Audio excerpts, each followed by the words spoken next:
नमस्कार, स्वागत है आप सभी का। आप देख रहे हैं अपना गांव, आपके साथ मैं हूं पंकज रौतेला। जहां भारी बारिश के चलते लोग परेशान हैं, वहीं लगातार नदियों का जलस्तर भी बढ़ता जा रहा है, जिसके चलते लोगों में डर का माहौल है।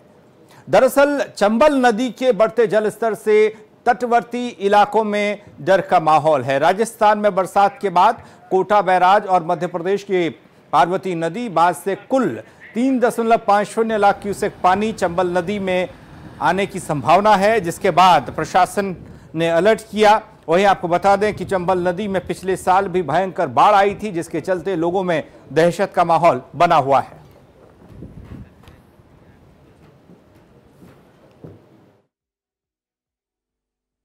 वही है 122 से 80 है इस समय। अच्छा। कल से करीब 9 मीटर बढ़ा हुआ है।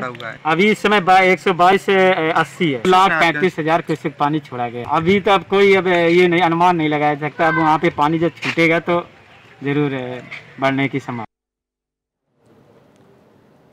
संत कबीरनगर में घाघरा नदी का कहर बाढ़ पीड़ितों पर भारी पड़ा है। घाघरा नदी जलस्तर के खतरे के निशान को पार कर चुकी है। बाढ़ का पानी गांव में घुस आया है। बाढ़ के चलते धनगटा तहसील इलाके के 22 गांव चारों तरफ से पानी से घिर चुके हैं। तस्वीरें गवाही दे रही हैं। घरों में पानी भर जाने से ग्रामीणों को काफी परेशानियों का सामना करना पड़ रहा है। ग्रामीण गांव से पलायन कर बंधे पर रहने को मजबूर हैं। 13 परिवारों के 116 सदस्यों को राहत शिविर में ठहराया गया है।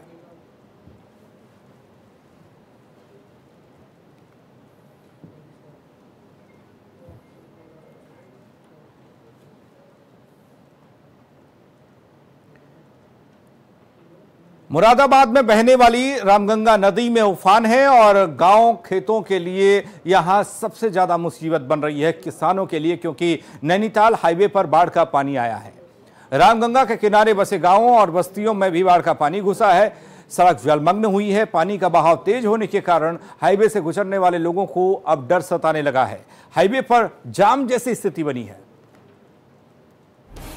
पहाड़ों और मैदानी इलाकों में पिछले कई दिनों से लगातार हो रही बारिश के चलते मुरादाबाद की रामगंगा नदी उफान पर है। रामगंगा नदी के आसपास बसे गांवों और खेतों में बाढ़ का पानी घुस गया है। रामगंगा का जलस्तर लगातार बढ़ रहा है, जिसकी वजह से खेतों से अंदर निकलकर बाढ़ का पानी तेजी से बहाव के साथ नैनीताल हाईवे पर आ गया है। हाईवे पर बाढ़ का पानी घुसने से खतरा और भी बढ़ गया है। हाईवे के आसपास के बसे गांवों के लोगों का कहना है कि पिछले 3 दिनों से रामगंगा का जलस्तर लगातार तेजी से बढ़ रहा है। उसी के चलते बाढ़ का पानी पहले जंगलों और खेतों में आया, पर अब नैनीताल और रामगंगा जाने वाले हाईवे पर आ गया है। इस इलाके के लगभग 1 दर्जन गाँवों में बाढ़ का पानी पहुँच चुका है, जिसके चलते ग्रामीणों की समस्या बढ़ती जा रही है। परसों से भरा पानी, कल से तेज हुआ पानी। बारिश का पानी है या बाढ़ का है? बाढ़ का पानी है। 22 के हो जाए, 22 को तो कई दिन हो गए। कितने गांव इस पानी से प्रभावित होंगे, परेशानी होगी? काफ़ी गाँव हैं, ये कोई ना ला सकते। जो रोड के किनारे गाँव, नदी किनारे, उनका ज़्यादा पानी है। लगभग गाँव में पानी पहुँच गया है। उसके बाद ही रोड पे पानी है। सामने में पानी हो चुका, में पानी है। ये मोहम्मदपुर कितने गाँव गया, उसमें पानी है। तो वहीं रामगंगा नदी के दूसरे छोर पर बसी बस्तियों में भी बाढ़ का पानी घुस चुका है, जिसके चलते कई मकान डूब चुके हैं।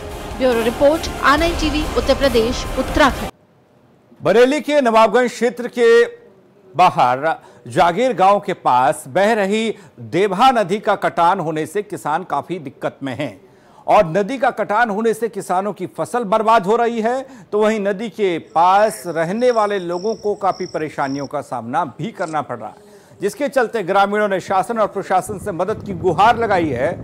ग्रामीणों के मकान नदी से कुछ दूरी पर हैं, साथ ही उनके खेत पहले ही नदी अपने आगोश में ले चुकी है, नदी में समा चुके हैं। ऐसे में किसानों के सामने बेघर होने का भी अब खतरा मंडरा रहा है।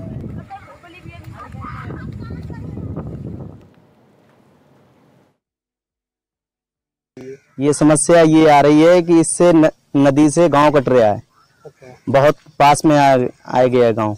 पहले ये नदी कहाँ पर थी? ये काफी दूर थी, 1 किलोमीटर दूर थी। किसी अधिकारी को अवगत कराया आपने? हाँ, अधिकारी तो आते रहते हैं। ये नदी तो खेत से हमारे तो बहुत पहले थी, कम से कम लगभग 1 किलोमीटर लगभग दूरी थी। दूरी पे। अच्छा, यहाँ कब से है? ये लगभग यहाँ 2 साल से आ चुकी है। खबर गोंडा से है, जहां घाघरा नदी के बांध पर कटान का खतरा बढ़ता ही जा रहा है। यहां तरबगंज तहसील के सैकड़ों मजरों में पानी घुस आया है और इन मजरों में रहने वाले लोगों के आशियाने पानी में डूब चुके हैं। बेबसी और लाचारी का आलम यह है कि इन बाढ़ पीड़ितों के पास न तो रहने का ठिकाना बचा और न ही खाने के लिए राशन की पर्याप्त व्यवस्था है। सरकार की तरफ से इन बाढ़ पीड़ितों की मदद के लिए भले ही करोड़ों रुपए बजट जारी किया जाता हो, उन्हें हर संभव सहायता उपलब्ध कराने का दावा होता हो, लेकिन जमीनी हकीकत आपके सामने है कि सरकार मदद तो कर रही है लेकिन लोगों तक नहीं पहुंच रही। हालात ये हैं कि सरकारी सहायता से महरूम ये बाढ़ पीड़ित गांव के बाहर बंधे पर खुले आसमान के नीचे अपना जीवन बिता रहे हैं। सुनिए क्या कुछ कहना है पीड़ित ग्रामीणों का। बहुत अत्यंत परेशानी हो रही सर। जो ये उमरी से और हमारे गांव तक जुड़ा हुआ रास्ता है, इस पे काफ़ी पानी भर चुका है और इसमें औरतें जाती हैं तो काफ़ी मुसीबत का सामना करना पड़ता है। औरतों के साथ जाना पड़ता है, नहीं तो अगर अगल बगल खंती हो गई, इसमें अगर गिर जाएंगी तो डूब जाएंगी। और पहले से ही कोरोना में हम लोगों को बहुत दिक्कत थी, हमारी कमाई धमाई सब बंद हो गई और फिर जो फसल थी गन्ने का, गेहूँ, धान का एंड अन्य फसल जो कुछ थी वो नष्ट हो चुकी है। स्तर तबाही का मंजर लिखने को तैयार है। इस वक्त हम टेपराहनपुरवा गांव में हैं, जहां पर दिखाने का प्रयास करेंगे कि ये छप्पर इस गरीब परिवार का किचन हुआ करता था, लेकिन आज घाघरा का पानी इनके चूल्हे तक पहुंच चुका है। यहाँ पर जो किचन के सामान थे ये सब यहाँ पर बाहर निकाले गए हैं। आपको बता दें कि इस गांव के, इस इलाके के करीब हजारों ऐसे मजरे हैं कि जो पूरी तरह से बाढ़ प्रभावित है। बाढ़ का पानी इनके घरों तक घुसा है और जो गांव के लोग हैं यहाँ पर आप देखेंगे कि जो इनका पानी पूरी तरह से घर में है।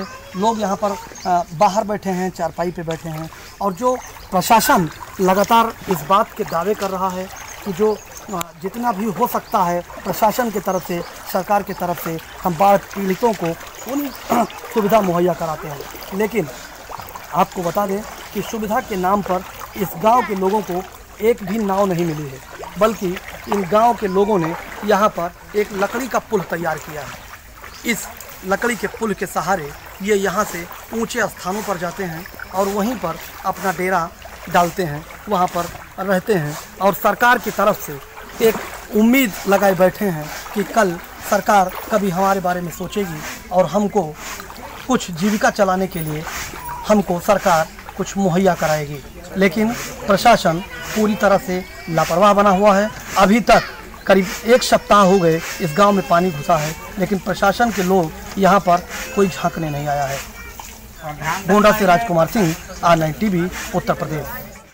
फतेहपुर के जयचिनपुर गांव में बड़ी संख्या में मवेशी किसानों की फसल को बर्बाद कर रहे हैं। मवेशियों के आतंक से परेशान किसानों की शिकायत है कि गौशाला में चारा की कमी है और इसके चलते मवेशी किसानों के खेतों तक पहुंच रहे हैं और उनकी फसल को नुकसान पहुंचाते हैं। तस्वीरें देखकर आप अंदाजा लगा सकते हैं कि जयचिनपुर फतेहपुर की ये तस्वीर, जहां बड़ी संख्या में मवेशी हैं जो किसानों की फसल को नुकसान पहुंचा रहे हैं।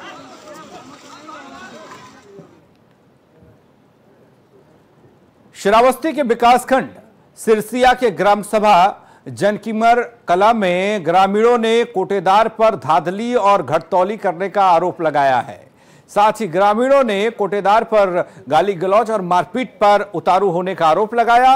एक कार्ड धारक का आरोप है कि जब वो राशन लेने पहुंची तो कोटेदार ने उसके साथ मारपीट की और उसे वहां से भगा दिया। ग्रामीणों ने कहा कि सरकार प्रति यूनिट पर 5 किलो राशन देती है, लेकिन कोटेदार 4 से 4.5 किलो राशन ही कार्ड धारकों को देता है। कोटेदार कई कार्ड धारकों को बिना राशन दिए ही वापस भेज देता है। खाली गल्ला में तो ना चीनी मिला था। 5 यूनिट पाए थे, मैं हर यूनिट में 5 किलो आधा किलो काटा था। कौन काट रहा है? कोटेदार काटा था। कोटेदार यहीं के हैं? हाँ, नहीं, हर यूनिट में 5 आधा किलो गल्ला काट लिया। कोटेदार का नाम जानती हैं? हाँ, प्रहलाद नाम है। गोरखपुर में R9 टीवी की खबर का असर हुआ, जिसके साथ ही पार्षद ने बताया कि जल्द ही ट्रांसफार्मर लगाने की बात चल रही है। दरअसल गोरखपुर के दाऊदपुर मोहल्ले में कई महीनों से कम वोल्टेज आने से लोगों को काफी दिक्कतों का सामना करना पड़ रहा था और यही नहीं, लो वोल्टेज के साथ ही ज्यादा बिल आने से लोग ज्यादा परेशान थे। लोगों ने बिजली विभाग के अधिकारी और जिला प्रशासन से इसकी शिकायत की, लेकिन अधिकारियों से लेकर जनप्रतिनिधि तक ने किसी ने उनकी नहीं सुनी। वहीं मामले पर चर्चा होने पर अब पार्षद ने कहा कि ट्रांसफार्मर की चर्चा हो रही है, जिससे लोगों को राहत की सांस मिलेगी।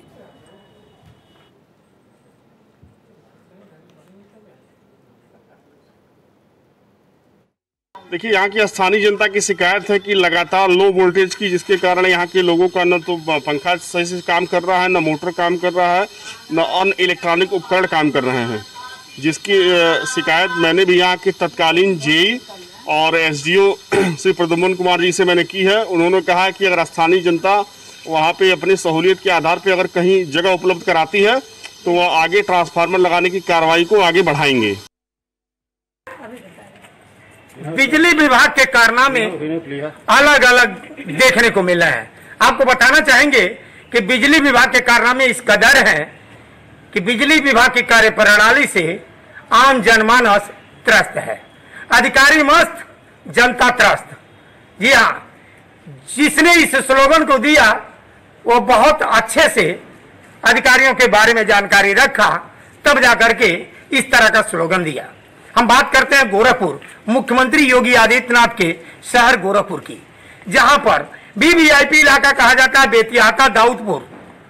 जी हाँ, इस मोहल्ले में पोल तो हैं, खंभे तो हैं, घरों में पंखे और एसी बल्ब तो हैं, मगर वोल्टेज लो आती है और मीटर स्मार्ट मीटर लगे हैं। इतनी बिल आती है कि बिल देने से लोग घबरा रहे हैं। जब बिजली ही नहीं सही मिलती तो बिल कैसे आ जाते हैं, ये समझ के परे है। हमारे साथ घर में काम करने वाली महिलाएं हैं, इन महिलाओं से हम जानेंगे कि आखिरकार इन लोगों की समस्या क्या है, क्या रही। सबसे पहले आपसे जानेंगे, क्या है समस्या? ये समस्या है बिजली का कि कभी बिजली आती है, कभी बिजली नहीं आती है, और शाम जैसे होता है सब लोगों का मीटर चलने लगता है, तो हम लोग के लिए अप डाउन बिजली होती रहती है। सुबह अगर बिजली ना आए तो पानी की समस्या हो जाती है, शाम को अगर बिजली ना आए तो पानी की समस्या हो जाती है। इसलिए परिवार बहुत परेशान रहता है। बिल की क्या कंडीशन है? बिल की कंडीशन ये है कि बिल तो समय पर आते हैं, देख जाते हैं और बिल ले जाते हैं, बिल बहुत अधिक आता है। बिल बहुत। सबसे बड़ी बात रही, आप लोग एक तरफ से किचन चलाती हैं, महंगा किचन भी हो गया क्योंकि लॉकडाउन की वजह से हर चीज महंगी हो गई है।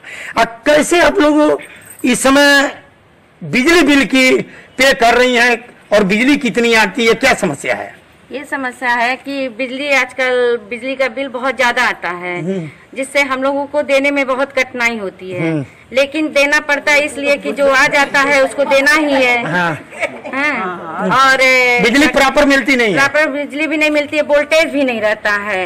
हर 10 मिनट तक जाता है, फिर आता है, फिर जाता है। इससे हम लोगों को आता है जाता है।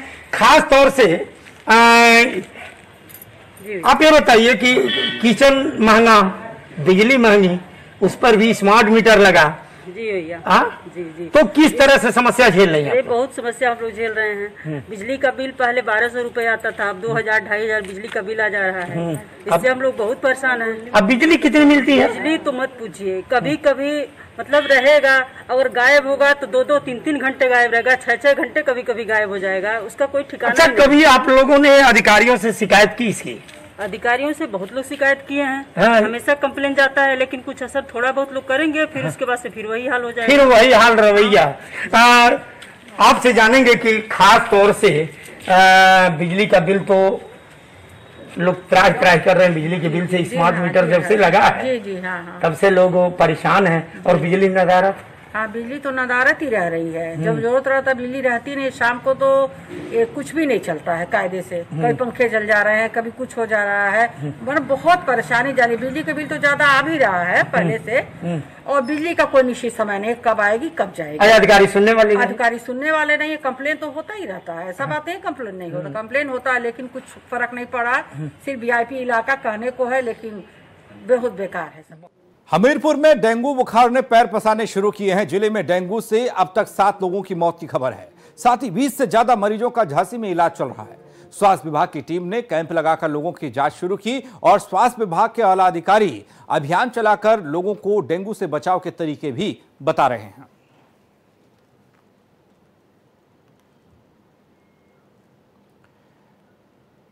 गोरखपुर की विधानसभा चौरी चौरा के ग्राम सभा झंगा बाजार टोला और महन टोला के लोगों को गंदगी का सामना करना पड़ रहा है, जहां नाली की साफ सफाई के अभाव में कूड़ा कचरा जमने से नाली चौक हो गई, जिसके कारण नाली का जल जमाव होने से भयंकर दुर्गंध है और लोगों में बीमारियों का डर भी है।